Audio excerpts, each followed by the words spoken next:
President Donald Trump came to the West Texas town of El Paso, calling again for a border wall and railing against migrants he claimed bring in crime and drugs.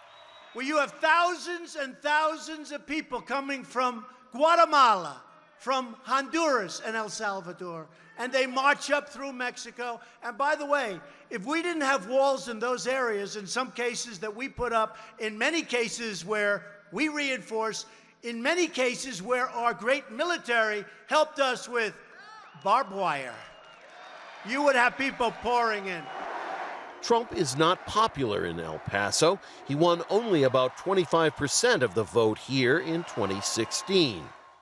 While the president was being cheered by his supporters inside the El Paso County Coliseum, a protest of his visit was underway outside, led by former El Paso congressman and potential Democratic presidential contender in 2020, Beto O'Rourke. O'Rourke pushed back against Trump's message of fear. Let's make sure that we refer to our human beings, our fellow human beings, with kindness, with respect, with dignity. Let's not be afraid of our own shadow or of who we are. Let's own this moment and the future and show the country there is nothing to be afraid of when it comes to the U.S.-Mexico border. Many people here are upset with Trump's false claims that El Paso was a cesspool of crime and violence before a border barrier was built here in 2008. Since last time, he said a couple of lies.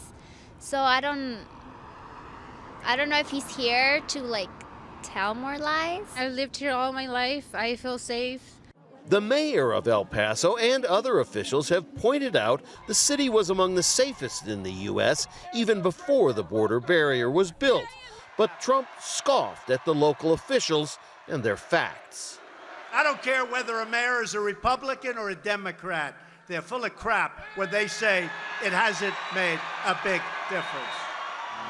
In a remarkable coincidence of timing, as Trump visited El Paso, word broke in Washington of a budget breakthrough to prevent another looming government shutdown.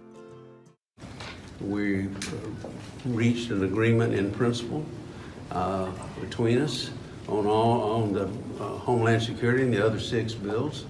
Our staffs are going to be working feverishly to put all of the particulars together. People familiar with the talks reportedly say the deal would give Trump only enough money to erect just 88 kilometers of border barrier. Still a long way from the large-scale project Trump says he won't give up on. Rob Reynolds, Al Jazeera, El Paso.